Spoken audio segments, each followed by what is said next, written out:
ಈ ಬದನೆ ಗಿಡದಲ್ಲಿ ತುಂಬ ಹುಳುಗಳಾಗಿದೆ, ವೈಟ್ ಕಲರ್ದು ಎಲೆಗಳ ತುಂಬ ಎಲ್ಲ ಕಡೆನೂ ಅದೇ ಥರ ಆಗಿದೆ. ಇಲ್ಲಿ ನೋಡಿ, ಸ್ಟೆಮ್ ಮೇಲೆಲ್ಲ ಆಗಿದೆ, ಕೊನೆಗಳ ಮೇಲೆಲ್ಲ.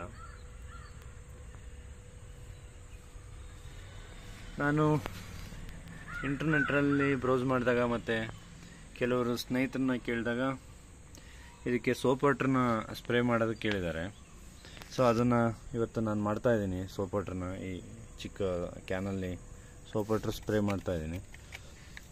ರಿಸಲ್ಟ್ ಹೆಂಗೆ ಬರುತ್ತೆ ಅಂತ ನೋಡಬೇಕು. ಒಂದೆರಡು ದಿನ ಕಳೆದ್ರೆ ಗೊತ್ತಾಗುತ್ತೆ. ನಾರ್ಮಲಾಗಿ ನಾನು ಸೋಪ್ ವಾಟ್ರನ್ನು ಯೂಸ್ ಮಾಡ್ತಿರಲಿಲ್ಲ ಇಷ್ಟು ದಿನ. ಬಟ್ ಈ ಗಿಡ ತುಂಬ ವರ್ಸ್ಟ್ ಪರಿಸ್ಥಿತಿಗೆ ಬಂದ್ಬಿಟ್ಟಿದೆ. ಅಂದರೆ ಎಲೆಗಳಲ್ಲೆಲ್ಲ ಹುಳುಗಳು ನೋಡಿ, ಇಲ್ಲಿ ಇಷ್ಟೊಂದಿದೆ ಅಂತೇಳಿ. ಮೇಯ್ನಾಗಿ ಹಿಂಭಾಗದಲ್ಲಿ, ಎಲೆಗಳ ಹಿಂಭಾಗದಲ್ಲಿ ನೀವು ನೋಡ್ಬೋದು. ಇಷ್ಟೊಂದಾಗಿರೋದ್ರಿಂದ ಬೇರೆ ಏನೋ ಆಪ್ಷನ್ ಇಲ್ದಲೆ ನಾನು ಸೋಪ್ ವಾಟರ್ ಸ್ಪ್ರೇ ಮಾಡ್ತಾಯಿದ್ದೀನಿ. Thank you. ವಿಡಿಯೋ ನೋಡ್ತಾಯಿರಿ, ಸಬ್ಸ್ಕ್ರೈಬ್ ಮಾಡಿ, ಶೇರ್ ಮಾಡಿ. ಬಾಯ್.